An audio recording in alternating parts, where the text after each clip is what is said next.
साढ़े 500 किलोमीटर हमारी फौजें east Pakistan east Pakistan के अंदर गई और उनकी राजधानी ढाका पे हमने कब्जा किया और तिरंगा झंडा फहरा दिया। 93,000 पाकिस्तानी कैदियों ने आत्मसमर्पण किया, अपने हथियार डाले। और फिर बेटा हमने अपनी आंखों से देखा उनको, हमने मालगाड़ी के डब्बों में जैसे ढोर डंगर गाय बैल बकरी वो ठूसे जाते हैं मालगाड़ी के डब्बों में, उनको अंदर घुसेड़ा, बंद किया, टड़ान करके वो स्टील का डोर ताले लगाए और उनको प्रिजनर ऑफ वॉर कैंप्स में भेजा। ठीक है, लोग कहते हैं हम अपने पड़ोसी नहीं बदल सकते। ठीक है, हम अपने पड़ोसी नहीं बदल सकते, हमको उनके साथ सुलह करनी ही पड़ेगी। अरे साहब, हमने तो नक्शा ही बदल दिया। हमने तो नक्शा ही बदल दिया। हाँ, और पड़ोसी अब वहां बांग्लादेश है, एक नया देश बांग्लादेश, जिसका निर्माण हमने बाहुबल के जोर पे, इन बाजुओं के जोर से किया।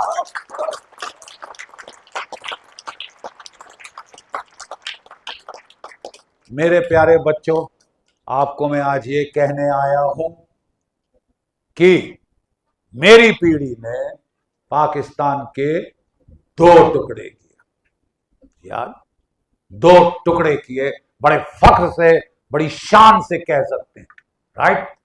इसकी इकोनॉमी तबाही की कागार पे है। ठीक है, 2 रोज की रोटी नहीं मिल रही, फिर वो पंगे ले रहा है, फिर जनरल आसिम मुनीर को चुलबुली आ रही, फिर उसने एसएसजी के कमांडो हमारा जो खाली इलाका था पीर पंजाल के दक्षिण में वहां भेज दिए। पिछले महीने में हमारे 12 जवान शहीद हुए हैं। और मेरा आपके समक्ष मोदी जी को निवेदन है, मोदी जी अब आप वही करो जो आपने उड़ी में किया था। मोदी जी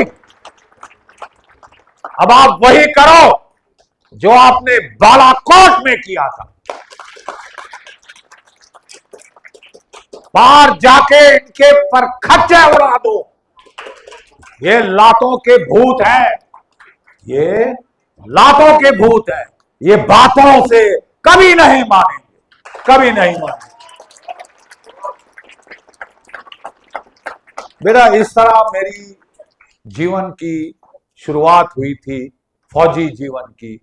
मैं जब कारगिल में, मैं जब 1971 में लड़ा था बेटा, उसके बाद कुछ ऐसा मेरे को देवी कृपा रही है कि एक मैदान जंग से दूसरे मैदान जंग से तीसरे मैदान जंग, 37 साल में मेरा आधा जीवन लड़ाई के मैदानों में गया। ठीक है, और मैं लड़ा हूं उसके बाद पंजाब में as a major, as a colonel मैं लड़ा कारगिल के अंदर, एज अ ब्रिगेडियर मैंने काउंटर टेररिस्ट ऑपरेशन लीड किए किश्तवाड़ में, जहां आज फिर धमा चौकड़ी शुरू हो गई। ठीक है, केंटवा दबा के आए थे, रीढ़ की हड्डी तोड़ के आए थे इन टेररिस्ट, ठीक है, कुत्तों। उसके बाद मैं जनरल ऑफिसर कमांडिंग था Romeo force Rajouri and Poonch, एक मैदान जंग से दूसरा मैदान जंग। ठीक है, जंग ही जंग देखी है। यहां तक कि मुझे एक बारी क्या हुआ कि एक लाइफ टाइम अचीवमेंट अवार्ड दिए जा रहे थे, तो हैरत से मेरा भी नाम उसमें आ गया। तो मैं गया, साथ में थे TSR Subramanyam cabinet secretary, election commissioner Qureshi साहब, बड़े बड़े दिग्गज लोग थे। तो मैं बड़ा सहमा कि भाई मैं तो I am just a major general, तो ये यहाँ मैं इनके बड़े बड़े महानुभावों के बीच हूँ। तो जब मेरी बारी आई तो उन्होंने मुझे स्टेज पे बुलाया, बोले general you serve 37 years in the Indian army, what was your greatest achievement? आपकी सबसे बड़ी उपलब्धि क्या थी? तो बड़े सीधे मुंह से मैंने कहा, स्टेइंग अलाइव। कि मैं जिंदा हूं साहब, एक टुकड़े, एक पीस में हूं। मेरे इधर से गोली नहीं, गोले गए, आर्टिलरी शेलिंग के गोले गए।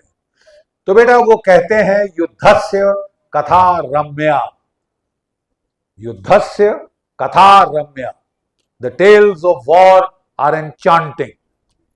जब गांव में सर्दी होती है और आग जलाई जाती है, तो छोटे छोटे बच्चे ऐसे वो आके बैठ जाते हैं आग के चारों तरफ, और जो बुढ़ा सिपाही होता है, तो फौजी दादू, फौजी नानू, कहानी सुनाओ ना, कहानी सुनाओ।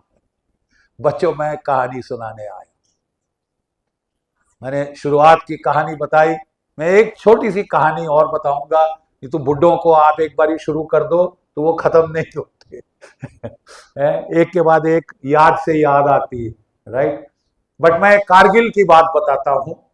ये मेन लड़ाई के पहले बहुत कम लोग जानते हैं कि 1991 में जबरदस्त लड़ाई हुई थी वहां, जो तत्कालीन सरकार ने ब्लैंक आउट कर दी थी, क्योंकि इंट्रूजन हुई थी सबसे खतरनाक इलाके में, जहां से सड़क लाइन ऑफ कंट्रोल से महज 5 किलोमीटर दूर है। इस इलाके को कहते हैं काक्सर। मेरी पलटन वहां डिप्लॉयड थी। पाकिस्तानियों ने घुसपैठ करके सारा डोमिनेटिंग ग्राउंड्स पकड़ लिए थे, दिन रात फायर करते थे, खाना खाने का एवोल्यूशन की फुर्सत नहीं थी, ठीक है। और वहां से सिर निकालो तो साला फायर आता था, काफी बुरा हाल था।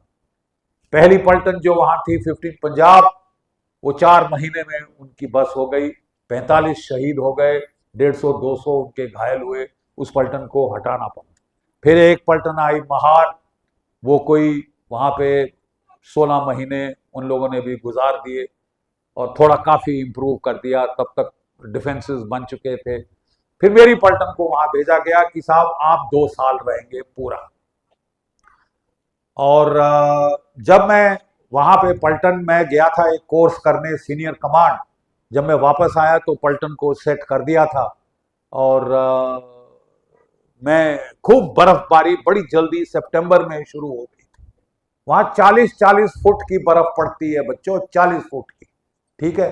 तो मैंने कहा भाई, और जब बर्फ पड़नी शुरू होती है तो हम लोग जो है वो सब हरकत बंद करनी होती है, क्योंकि एवलांच आते हैं। एवलांच मीन्स हजारों टन बर्फ गड़ गड़ गड़ करते हैं, आपकी लाश नहीं मिलेगी 10 साल, ठीक है। तो इसलिए मूवमेंट बंद कर दी जाती है। तो मैंने कहा मैं नया आया हूं भाई, मैं इस पलटन की कमांड लेनी है, तो मैं तो सारे पोस्ट अपनी आंखों से देखूं, चढ़ के जाऊं।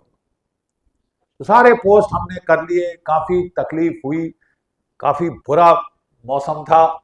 तो फिर एक आखिरी पोस्ट था बीएसएफ, हाँ, वहां पे मैं पहुंचा और वहां खाकी वर्दी थी, तो वो मतलब कमजोर कड़ी पाकिस्तानी समझते थे कि ये हरी वर्दी वाले नहीं है, ये पैरामिलिट्री के हैं। तो वहां पे खासी मार मारी थी। तो जब मैं गया तो बेचारा जो असिस्टेंट कमांडेंट था, वो बेचारा 1-2 महीने में रिटायर होने वाला था, काफी बुढ़ा था, उसकी छाती में दर्द हो रही थी, खांस रहा था मेरे जैसे, हाँ। तो मुझे वो बोला, सर अगर आप मुझे एक्सक्यूज करें, मैं नहीं जाऊंगा, इंस्पेक्टर साहब आपको पोस्ट दिखा देंगे, मेरी तबीयत ठीक है। मैं ठीक है, आप रेस्ट करो, डोंट वरी। तो मैं चलना शुरू किया तो वो इंस्पेक्टर बोला, सर इसके आगे नहीं जाते। मैंने कहा क्यों? मुझे तो मोर्चे बहुत सारे दिख रहे हैं वहां तक। नहीं साहब बहुत फायर आता है। मैंने कहा साहब मजाक मत करो, आप क्या समझते हो कि मैं यहाँ फायर, आप बोलो आ रहा है तो मैं नहीं जाऊंगा? मेरे पीछे हो जाइए, रास्ता बताते जाइए, मूव, ठीक है। तो हम गए गए तो मैंने देखा सारे बंकर डिस्ट्रॉय हो चुके थे। मैंने कहा ये क्या हुआ? बोले साहब वो पाकिस्तानियों ने एंटी टैंक गने लाई और हमारा पूरा पोस्ट तोड़ दिया साहब। हमारे बैरल थे के ऑयल के, वो एंटी एयरक्राफ्ट गन लाए, उसे पूरे बैरलों में आग लगाई, 300-400 फुट जो है लपटें ऊपर गई। और तब से साहब हम तो रिवर्स स्लोप पे जाना पड़ा अपनी जान बचाने के लिए, बहुत बुरा हाल है। मैं कहा लेकिन मेरे को एक मोर्चा आगे दिख रहा है, वो किसका है? तो बोले सर वो आपकी एयर डिफेंस गन है, ZU-23 एयर डिफेंस गन। तो मैं वहां गया तो एक छोटा सा तेहरी गढ़वाल का लांस हवलदार राजेश सिंह 5 फुट 1 इंच, उसने मेरे को सल्यूट किया। तो सर मैं हवलदार राजेश सिंह सो एडी रेजिमेंट, तो मैं सर आपसे अलग से बात करना चाहता हूँ, आप ये इनको बोलिए इंस्पेक्टर साहब को जाएं। मैं बोले ओके आप थोड़ा उधर हो जाएं साहब। हाँ बेटा क्या हुआ? कहता है साहब हमारी फौज की यहाँ बहुत बेइज्जती हुई है। क्या आप नए सीओ साहब हैं? साहब हमने सुना था नए सीओ साहब आ रहे। मैंने कहा यस बेटा आई हैव टेकन चार्ज, बोलो। कहता साहब आपको इसका बदला लेना होगा, you will have to avenge this. मैंने कहा हुआ क्या? बोले साहब ये हेलीकॉप्टर से मेरी जो एडी गन है ये 2000 गज तक फायर करती है, वो 3000 गज तक फायर करने वाली एडी गन हेलीकॉप्टर से लाए, तोड़ के लाए थे, असेंबल किया, लगाया, मेरी रेंज के बाहर रखी और ताबड़तोड़ फायर शुरू किया। इतना फायर कि हमारे वो केओएल के बैरल जल गए, बहुत सारे लोग घायल हुए, मारे गए यहाँ पे, और ये सब पोस्ट छोड़ के साहब तब से पीछे गए हुए हैं रिवर्स स्लोप पे। रिवर्स स्लोप मतलब जो पीछे का स्लोप होता है। और साहब जब इन्होंने मारा तो उसके बाद लोग साहब अपने बंकरों की छत पे निकल आए और इन्होंने भंगड़ा किया कि मां का दूध पिया हो तो मार के देख लो, मां का दूध पिया हो तो मारो जरा कमर। तो साहब मैं फायर खोलना चाहता था तो मेरे को हुक्म दिया कि तुम नहीं करोगे, हमको मराओगे। साहब ये मैं एक लड़ाका कौम का फौजी हूं, बहुत बेइज्जती हुई है साहब, मैंने इतनी बेइज्जती कभी पहले नहीं सही, आपको इसका बदला लेना होगा। मैंने कहा डोंट वरी राजेश सिंह बेटा, गॉट यू, अब मेरे पे छोड़ दो, तुमने अपना फर्ज पूरा किया, नाउ लेट मी डू। मैं वापस गया, मैं अपने कमांडर साहब को बोला साहब ये तो हमारी किस्मत अच्छी है कि वो एक लड़का वहां टिका रहा, ठीक है, और नहीं तो ये पोस्ट पाकिस्तानियों ने पकड़ लिया होता पूरा आगे से। बोले हैं? मैंने कहा हाँ सर ये ऐसा, मैं चाहता हूं इनको हटाया जाए। कहते नहीं नहीं नहीं ऐसा नहीं कर सकते, ये सिस्टर ऑर्गेनाइजेशन है, तू इसको रीइंफोर्स कर, अपने बेस्ट प्लेटून भेज, तैयार कर पोस्ट को लड़ाई के लिए। तो मेरे शेर सिंह साहब होते थे, मेरे सूबेदार साहब, सूबेदार मेजर के लिए वो काफी जोर लगा रहे थे। तो मैं कहा शेर सिंह सूबेदार मेजर बनना है? बोले जी सर बिल्कुल यही तमन्ना है। तो मैंने बोला फिर जा ये प्लेटून बेस्ट चुन के ले जा, उस पोस्ट पे जा, टर्न इट अराउंड, उसको लड़ाई के लिए तैयार करो, और जब तैयार हो जाओ तो मुझे बुलाना। ठीक है साहब। तो वो वहां गए, मैंने एंटी टैंक गने चढ़वाई ऊपर, फिर एक तोप 75-24 आर्टिलरी गन, वो खच्चरों पे उसको तोड़ के पीसेस खच्चरों पे डाले, इतनी खड़ी चढ़ाई थी कि वो खच्चर लुढ़क गए। तो मैंने भी फिर हार नहीं मानी, जो वहां के चिलासी और बाल्टी लोकल जो है शिया मुस्लिम बड़े तगड़े बेचारे, तो उनको मैंने कहा मैं 1 पेटी रम दूंगा, ये तोप को ऊपर पहुंचा दोगे? बोले साहब 1 पेटी रम दोगे तो हम 10 तोपे चढ़ा देंगे। ठीक है, द रम करेंसी वर्क्स। सो मैंने फिर वहां पे वो उनको रम शम दी, और वो लोग बांस के ऊपर बांध बांध के पार्ट्स ले गए, वहां असेंबल करी। खालसों ने वहां पे मेरे जो थे आर्टिलरी के, और वो मुझे शेर सिंह साहब ने बोला सर हम लड़ाई के लिए तैयार हैं। मैंने कहा गुड। मैं पोस्ट पे चढ़ के गया, रात को पहुंच गया पोस्ट पे। सुबह जो सबसे ऊंची चोटी थी वहां पे मैं अपने सिग्नल ऑपरेटर के साथ मैं खड़ा हो गया, पोस्ट ले ली। मेरा सूबेदार मेजर मेरे साथ साथ तीरथ सिंह, ठीक है। मैंने बोला साहब तमाम पोस्ट को फायर खोलने का आदेश दो। बोला फायर, और जहां फायर बोला वहां से anti tank guns, anti aircraft guns, अरे गुबार हजूम मच गया वो पाकिस्तान के पोस्ट का, ठीक है। तो तब वो मेरे जो सरदार थे खालसे कहते साहब जी सानू भी ते हुक्म दो। तो मैं भूल गया था, मैं कहा सबके लिए हुक्म है फायर, तुम किसका इंतजार कर रहे हो? Thank you sir. वो लाके उन्होंने तोपों का, वो तोप 11 मीटर 11 किलोमीटर तक फायर करती है। तो आप हिसाब लगाएं कि 2000 मीटर पे वो क्या हाल करेगा उसका गोला। 80 गोले फायर किए उस तोप ने, धड़ाधड़ धड़ाधड़ धड़ाधड़, कान में सी करके आवाज आनी शुरू हो गई जैसे वो बहुत बम फटते हैं तो उससे आती है।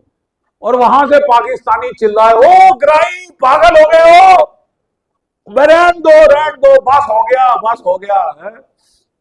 मारो इनको चंगी तरह से, धड़ाधड़ मारा। तो मैं ऊपर खड़ा था अपने सिग्नल ऑपरेटर के साथ, तो सिग्नल ऑपरेटर ने मेरे ऐसे ऐसे किया। मैंने कहा हाँ बेटा क्या हुआ? कहता सर वो देखो वो देखो। मैंने कहा क्या? तो सामने देखा, वो सफेद झंडा फहरा दिया था। सफेद झंडे का मतलब हमारी बस हो गई, बस दो भाई, रहन दो, अब हम लड़ नहीं सकते, वी हैड एनफ। ठीक है, तो इसका मतलब कि फायर बंद कर दो, बहुत हो गया। तो वो कहता है सर वो देखो सफेद झंडा। तो मैंने उसकी तरफ देखा, मैंने बोला तेरे को दिख रहा है? बड़े ऐसा से बोला, मैंने कहा तेरे को दिख रहा है? तो बेचारा बड़ा असमंजस में आया, साफ क्लियर दिख रहा है। बोले हाँ सर दिख रहा है। कहते को दिख रहा है? नो सर, नो सर तो मैंने कहा मारो सालों को। क्यों? इतने साल इन्होंने हमको इतना तंग किया इस इलाके में, 29 ब्लडी बलूच। हाँ, और अब जब मार पड़ रही तो आधे घंटे की मार में बोलो कि साहब सफेद झंडा दिखा दिया, बस होगी, ताकि तुम्हें छोड़ दूंगा मैं। देखो ठोको 1 घंटा और। सारी गने हमारी, anti tank gun, aircraft gun, anti aircraft gun, तोपें धड़ाधड़ धड़ाधड़।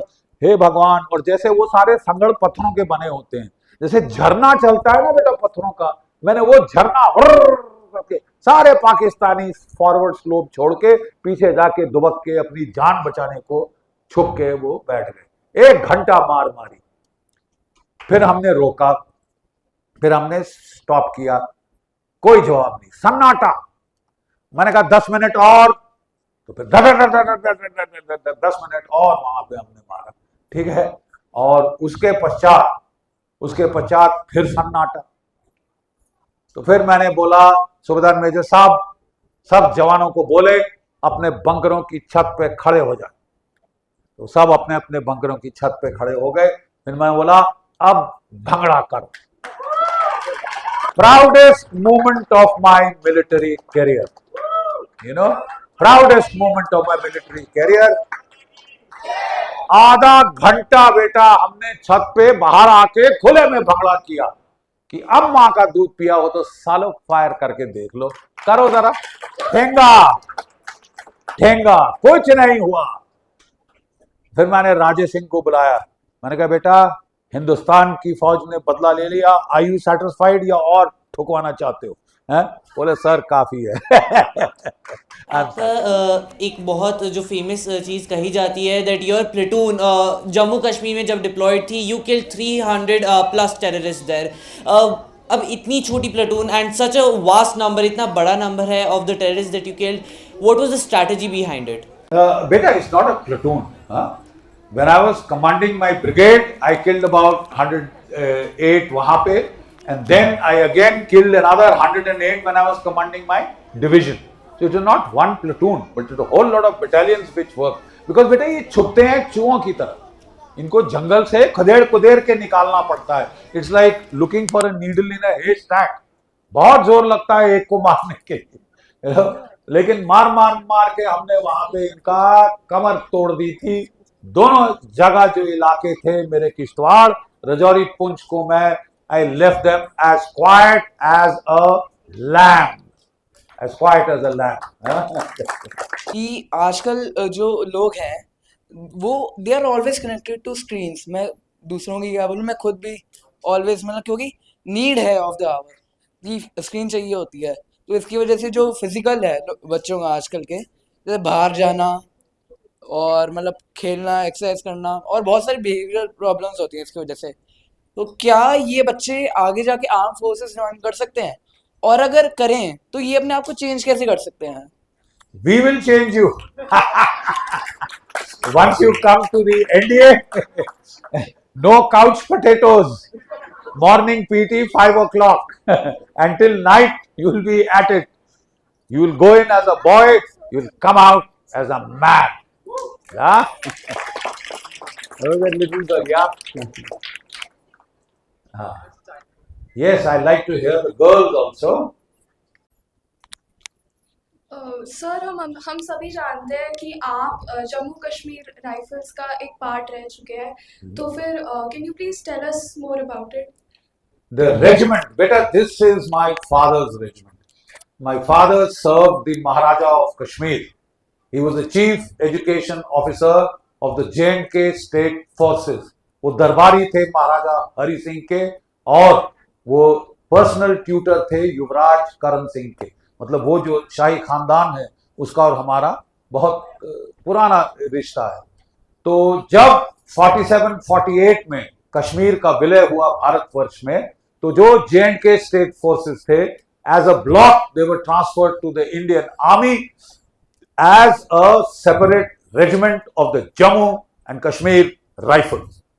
My elder brother served the 11th Battalion Jammu and Kashmir Rifles, and I personally commanded the 6th Battalion Jammu and Kashmir Rifles. Sir, I had a question that you told you met Sir Manik Shaw. So, sir, Field Marshal Sam Bahadur Manekshaw, Manik Shaw, yes, sir. Sam Bahadur. Sam Bahadur Manik Shaw, yes, sir. Sir, can you tell about your experience when you met him? But he had come for our passing out parade as the reviewing officer, right? And he saw the parade, and then after the parade, he said, I want to meet them before they pass out. I want to see their parade and see how good they are. And only then will I meet them and shake hands with them. So after that, you know, we were having tea and nice pastry snack. The NDA's pastries are famous. They are the best. Okay. तो हम pastry और अपनी चाय P रहे थे. So he was walking around shaking hands with the cadets, you know. तो वो मेरे पास आए, बोले हाय सन. तो मैंने एकदम मेरे को तो जैसे बिजली की शॉक लग गई. I saluted him. He shook hands with me. I was in cloud 9, you know. So, what regiment are you going to join? I said, sir, my father's regiment. Which is that? I said, J&K Rifles. Good. That's all that I remember, but I can't forget it my whole life. He was that kind of a charismatic personality. Soldier.